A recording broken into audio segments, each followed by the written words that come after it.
Quiero hablarte del despertar en esta mañana, pero no quiero hablarte del despertar de la madrugada. Quiero hablarte del despertar del Espíritu. Y vengo a decirte en esta mañana a tu corazón que va a haber un despertar del Espíritu que no lo vas a poder frenar y que te va a hacer vivir cosas que ni siquiera te imaginaste, que te van a estremecer. Y si la noche fue oscura y si el momento fue difícil y si llegar hasta acá te demandó un alto costo, el despertar va a ser extraordinario. Amén. Te invito a que tomes asiento. Dice el libro de Juan, capítulo número 3. Ahí está. Lo que nace del cuerpo es cuerpo, pero lo que nace del Espíritu es espíritu. Repito, lo que nace del cuerpo es cuerpo, pero lo que nace del Espíritu es espíritu. Y hay algo del Espíritu que va a nacer en tu vida en el nombre de Jesús. Estás engendrando algo del Espíritu que va a nacer en tu vida en el nombre del Señor. Amén. Quiero trabajar con la historia de un hombre muy conocido. Ese hombre se llama David. El momento en el que voy a estar leyendo en esta mañana está posicionado en el Salmo número 3. Cuando ya David no era perseguido por Saúl. Saúl lo persiguió por muchos años para matarlo. Ahora David estaba siendo perseguido por Absalón. Y Absalón lo quería matar. Y hizo que David tenga que huir de su propia tierra, Jerusalén, porque había puesto en riesgo su vida. David para este entonces era un hombre de 60 años y Absalón un joven de 30. Y había muchísima gente que quería junto con Absalón matar a David. Por la fuerza espiritual que se movía absalónica detrás de este hombre, que había contagiado y contaminado a muchas personas y había producido que un escuadrón de gente se levante contra David. Y David estaba siendo perseguido al punto tal de que no se pudo quedar en su propia ciudad llamada Jerusalén. Vamos un poquito más bajo, Esteban. Gracias. Hoy Esteban está de sonidista. Faltó el sonidista, pero miren, Esteban todoterreno. No sé dónde aprendiste a hacer sonido, pero está haciendo sonido. El Espíritu Santo. A ver si anda. No, manéjalo de allá, Emma. La próxima placa. El Salmo de David, así comienza el Salmo de David en el capítulo número 3, cuando él está huyendo de su hijo Absalón. Dice David, esta oración la hicimos con Juan y el jueves orábamos a la mañana. Oh Señor, tengo tantos enemigos, son muchos los que están en mi contra, son tantos los que dicen Dios no lo rescatará. Había legiones de demonios que estaban esperando que David cayera. Había demonios por todos lados, en todo Jerusalén, en toda la nación israelita, buscando la destrucción y la muerte de David. ¿Por qué querían matar a David? ¿Por qué querían esos espíritus que David partiera de esta tierra tan pronto a los 60 años? Porque había un plan que les voy a contar en esta mañana que Dios tenía que hacer con David y que los demonios estaban totalmente empecinados en matarlo y en sacarlo del plan de Dios para que no pudiera cumplir ese plan. Pero te quiero decir algo, si sos como David, Dios no va a dejar que ningún espíritu ni demonio te toque, ni te quebrante, porque te vas a levantar en el poder del Espíritu Santo. Por eso hoy te hablo del despertar del Espíritu de Dios sobre tu vida. Aunque había espíritus, demonios, que David tenía que decir, Señor, son muchos los enemigos. Señor, son muchos los que están en mi contra. Señor, dicen que no me vas a rescatar. Pero Dios estaba en el asunto. Y la oscuridad puede ser alta. La opresión puede ser difícil. Pero Dios siempre te va a rescatar, porque Dios siempre te va a proteger y te va a cuidar. Dice la próxima placa en el versículo número 3. Pero tú, oh Señor, eres mi escudo que me rodea. eres mi gloria, el que sostiene mi cabeza en alto. Dice David en el versículo número 4, clamé al Señor y Él me respondió desde su santo monte. David está haciendo una declaración de confianza. Está diciendo mi escudo, aunque después dice, hay 10.000 enemigos que me quieren matar. Dice, mi escudo está siendo Dios. Mi gloria está siendo Dios. El que levanta mi cabeza está siendo Dios. A pesar de que estaba huyendo, huyó del palacio, huyó de la ciudad, estaba escondido en su propia tierra siendo rey. Y no porque no podía matar a Absalón, porque si quería matar a Absalón lo mataba en un día. Huía porque estaba confiado en Dios, en la protección de Dios. Y decía, Dios, eres mi escudo. Aunque estoy huyendo, eres mi gloria, Señor. Eres mi fortaleza, Dios mío, el que levanta mi cabeza. Y no porque no tenía el poder para matarlo a Absalón, porque tenía todo el poder. Y yo creo que David llegó un momento que por supuesto tenía el Espíritu de Dios, pero sentiría la opresión y se haría chiquitito y cada vez más chico y más chico. Y sentiría el dolor en su corazón, en las entrañas. Y se haría más chico y más chico y más chico. Porque el dolor le pasaría por todo el cuerpo y las entrañas. Porque lo querían matar y no era cualquiera, era su hijo, que estaba tomado por un espíritu. Y los escuadrones de los miles de hombres que se habían levantado contra él. ¿Y saben qué? Yo creo que habrá llegado a sentir lo del Valle de los Huesos Secos. Yo creo que habrá sentido lo del Valle de los Huesos Secos cuando Dios habla a Ezequiel en una profecía y le dice, te pido, Ezequiel, que mires a esta nación. Y Ezequiel empieza a mirar la nación.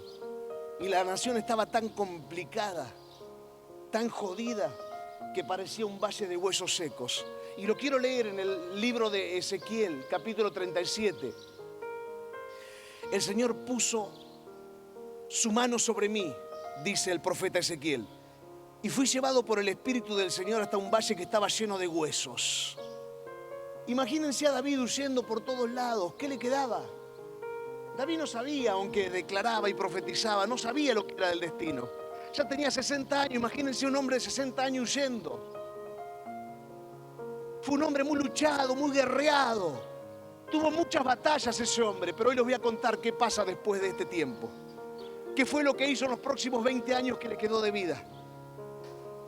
El Señor me condujo por entre los huesos que cubrían el fondo del valle, dice Ezequiel. Estaban desparramados en el suelo por todas partes y completamente secos.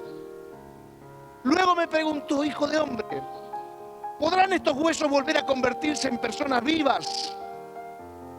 Oh Señor soberano, respondí, solo tú sabes la respuesta. Entonces me dijo, anuncia un mensaje profético a estos huesos y diles, huesos secos, escuchen la palabra del Señor. Esto dice el Señor soberano. Pondré aliento dentro de ustedes y haré que vuelvan a vivir. Les pondré carne y músculos y los recubriré con piel. Pondré aliento en ustedes y revivirán. Entonces sabrán que yo soy el Señor. Así que yo anuncié el mensaje tal como Él me dijo. De repente, mientras yo hablaba, se oyó un ruido, un traqueteo por todo el valle. Se juntaron los huesos de cada cuerpo y volvieron a unirse hasta formar esqueletos enteros. Mientras yo observaba, vi que se formaron músculos y apareció carne sobre los huesos. Después se formó piel para recubrir los huesos, pero aún no tenían aliento de vida. Por eso en esta mañana te quiero hablar del despertar. Quiero hablar del despertar del Espíritu Santo sobre tu vida, del despertar de Dios sobre tu vida.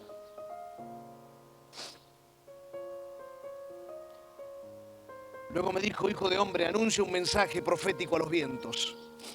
Anuncia un mensaje profético y di, esto dice el Señor soberano, ven, oh aliento, ven de los 4 vientos y sopla sobre estos cuerpos muertos para que vuelvan a vivir. Así que yo anuncié el mensaje como Él me ordenó y entró aliento en los cuerpos. Todos volvieron a la vida y se pusieron de pie. Era un gran ejército. Luego me dijo: hijo de hombre, estos huesos representan al pueblo de Israel. Ellos dicen: nos hemos vuelto huesos viejos y secos. Hemos perdido toda esperanza. Nuestra nación está acabada. Por lo tanto, profetiza y diles: esto dice el Señor soberano: oh pueblo mío, abriré las tumbas del desierto y haré que te levantes. Luego te regresaré a la tierra de Israel. Cuando eso suceda, pueblo mío, sabrás que yo soy el Señor. Pondré mi espíritu sobre ti. Volverás a vivir y regresarás a tu propia tierra. Entonces sabrás que yo, el Señor, he hablado y que he cumplido mi palabra. Sí, el Señor ha hablado. Y me vuelvo a David, porque aunque estés como un hueso seco, como en el valle de estos huesos, y sientas que te podés estar muriendo, desangrando, desgarrando, destruyéndote por dentro por el dolor, Dios siempre viene para traer un despertar y traer un tiempo nuevo sobre tu vida. Y hoy te estoy hablando del despertar y del tiempo nuevo de Dios sobre tu vida. En el nombre de Jesús te pido que recibas este despertar de parte del Espíritu Santo, porque es para tu vida. Y sigue David ahora, sigue David. Versos 5 y 6, sigue David. Ahora está más tranquilo, yo me acosté y dormí, pero me desperté a salvo, porque el Señor me cuidaba. No tengo miedo a los 10.000 enemigos que me rodean por todas partes. ¿Qué le empezó a pasar al... No era anciano, pero ya era un hombre grande. ¿Qué le empezó a pasar a este hombre de 60 años que andaba huyendo, escapándose de un lado, del otro? Empezó a encontrar paz. Te pido que encuentres paz en la presencia de Dios. No vas a encontrar paz en ningún otro lado si no es en la presencia del Espíritu Santo. Y Él te va a traer el despertar fuerte que vos estás precisando. Sigue diciendo David ahora, una vez que agarra confianza, que sabe que no le tiene más miedo a los enemigos. Versos 7 y verso 8, próxima placa. Levántate, oh Señor. Ahora está diciendo, mira al cielo, porque él conocía al Señor. Él no era un títere, él conocía a Dios, él tenía presencia de Dios. Levántate, oh Señor, dice, rescátame, Dios mío. Abofetea a todos mis enemigos y destroza los dientes de los malvados. Y dice, porque la victoria proviene de ti, oh Señor. Y no pide la bendición para él, dice, bendice a todo tu pueblo. ¿Qué estaba entendiendo David? Que la batalla, ¿de quién es? ¿De quién es la batalla? ¿Tu batalla de quién es? ¿De quién? ¿De quién? Que lo escuche el mundo espiritual. ¿De quién es tu batalla? De Dios, no es tuya. David había vencido a Goliat. David mató 200 tipos en un solo día, él solo. ¿Ustedes piensan que David tenía miedo de batallar contra este nuevo grupo que se había levantado? ¿Ustedes piensan que tenía miedo? Dirigió escuadrones de miles, venció a 10.000 y 10.000, batallaba cuerpo a cuerpo con gente poderosa. La historia registra que fue un gigante batallando, liderando ejércitos. Nunca hubo un general de ejércitos como él. ¿Ustedes piensan que tenía miedo? Nada, no tenía miedo, pero él entendía lo que estaba pasando. Y por eso dice, Señor, encárgate vos. Y me acuerdo de Zorobabel en el libro de Zacarías. Zorobabel estaba reconstruyendo el templo. Nehemías estaba reconstruyendo los muros en el mismo momento. Josías estaba con Zorobabel.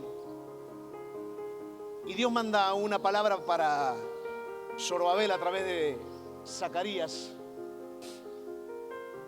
Zacarías está teniendo un encuentro con la presencia del Señor. Zacarías capítulo 4, verso 4. Y dice, entonces le pregunté al ángel, ¿qué es todo esto, mi Señor? ¿Qué significa? ¿No lo sabes?, preguntó el ángel. No, mi señor, le contesté. Entonces me dijo, el Señor dice a Zorobabel, no es por el poder ni por la fuerza, sino por mi espíritu, dice el Señor de los ejércitos celestiales. Nada impedirá el camino de Zorobabel, ni siquiera una montaña gigantesca, pues se convertirá en llanura delante de él. Y cuando Zorobabel coloque la última piedra del templo en su lugar, la gente gritará, Dios lo bendiga, Dios lo bendiga. Después recibí otro mensaje del Señor. Zorobabel es quien colocó los cimientos de este templo y él los terminará. Así ustedes sabrán que el Señor de los ejércitos celestiales me envió. No menosprecien estos modestos comienzos, pues el Señor se alegrará cuando vea que el trabajo se inicia y que la plomada está en manos de Zorobabel.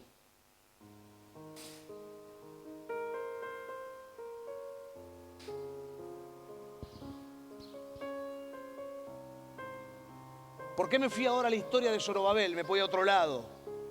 O del libro de Zacarías. Porque Dios está diciendo, la guerra no es con caballos, con fuerzas humanas. La guerra es con el espíritu. El avance no es con el recurso humano.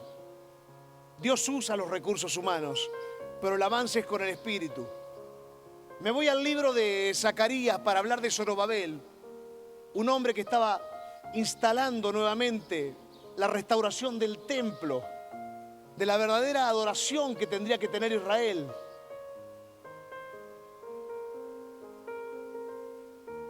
Para que entendamos que las cosas son y se hacen por medio del Espíritu.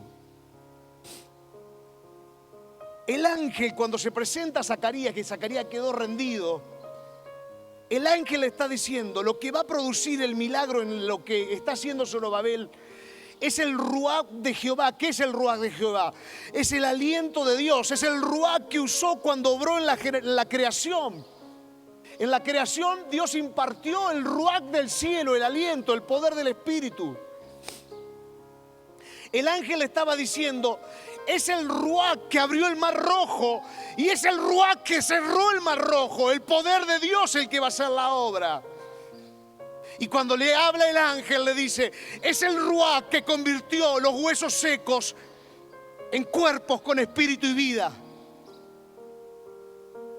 Estamos hablando de un poder sobrenatural, genuino, y es el poder del Espíritu de Dios, que va siendo delante nuestro sin que nosotros nos vayamos dando cuenta. Y que cuando nos dimos cuenta, Él se hizo todo. Es el ruaj que produjo la creación. Es el ruaj que produjo la apertura del mar rojo y el cierre para que mueran todos los enemigos. Y es el ruaj que hizo que los huesos secos de Ezequiel, todos, se convirtieran en cuerpo. Pero me gusta lo que le dice Zacarías el ángel a Zacarías. Le dice, no menosprecien los pequeños comienzos. No menosprecien los pequeños comienzos. Y a mí me venía algo al corazón. Yo digo, muchas veces el ser humano menosprecia las cosas pequeñas. Pero Satanás no las menosprecia. Satanás le teme a las cosas pequeñas. Cuando un ser humano es fiel en lo pequeño, en lo poco, porque Satanás sabe que si ese ser humano es fiel en lo poco que tiene en sus manos, va a llegar el día de las grandes cosas. Y yo estoy diciendo que el Espíritu Santo nos va a llevar al día de las grandes cosas. El Espíritu Santo te va a traer un despertar que te va a llevar al día de las grandes cosas para vos, para tu familia, para tus hijos, para tus nietos, para esta iglesia en el nombre de Jesús. Porque será un despertar del Espíritu. Por eso no menosprecies lo pequeño, no menosprecies los comienzos, no menosprecies lo que Dios puso en tus manos, lo que Dios te dio. Y algo que me llamó muchísimo la atención es Zacarías hablando de Zorobabel, pero Zorobabel estaba haciendo la tarea con Josías, con Josué, no el Josué que entregó la tierra prometida, el otro. Estaban trabajando juntos. Y me vino esto a la mente.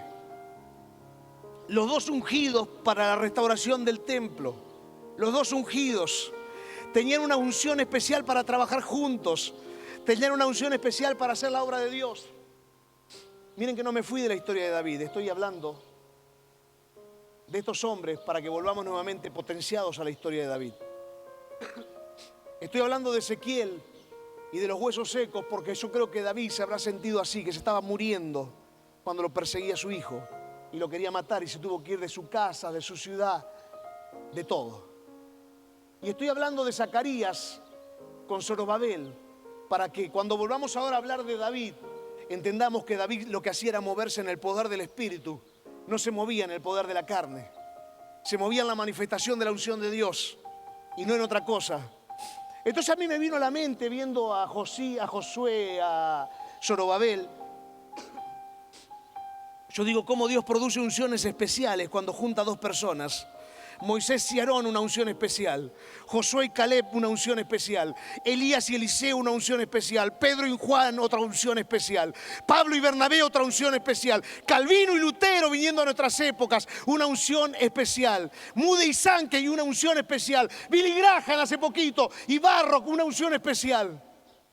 Dios te va a levantar junto a otro con una unción especial para este tiempo. Y ese poder de esa unción especial se va a manifestar como se manifestó en Zorobabel. Me voy al final ahora.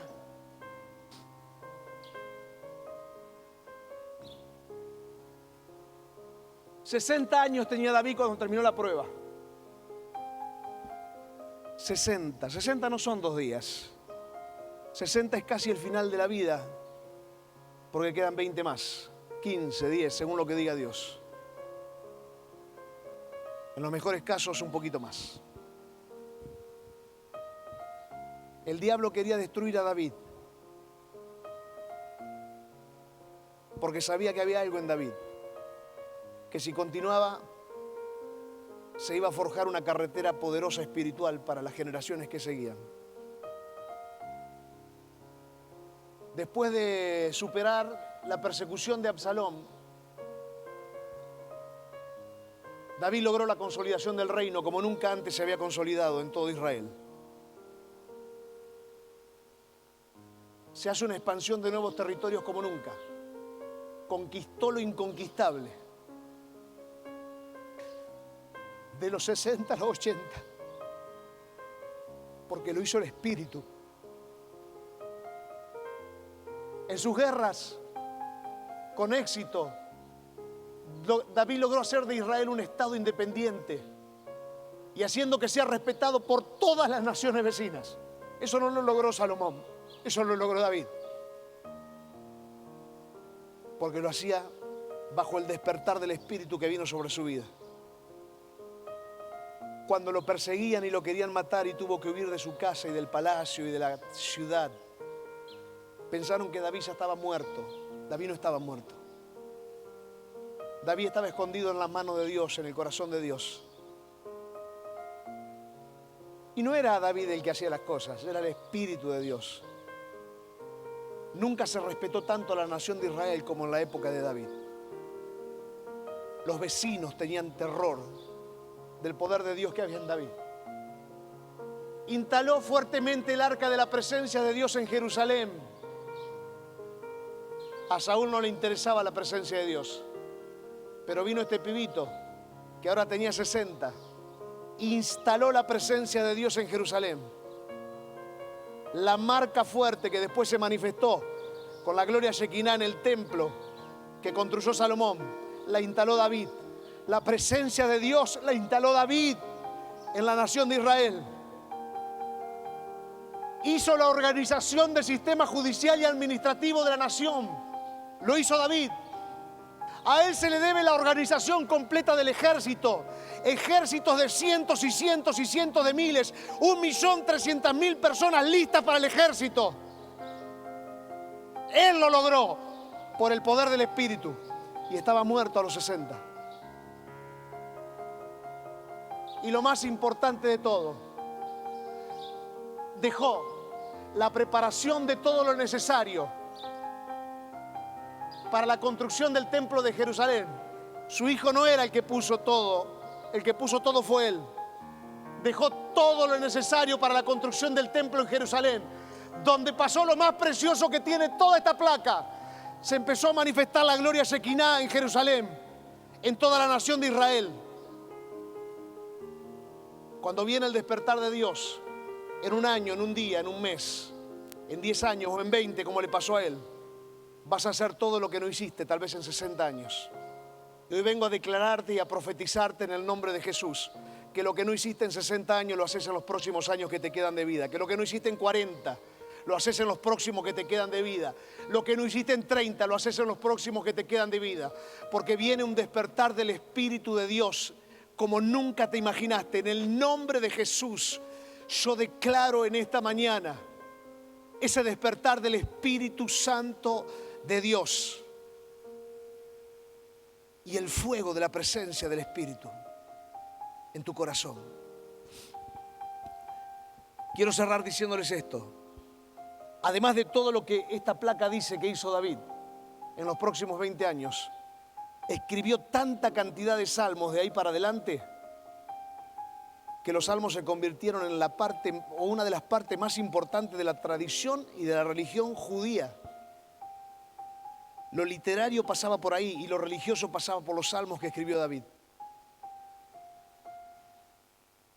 No todo está perdido cuando Dios te trae un despertar.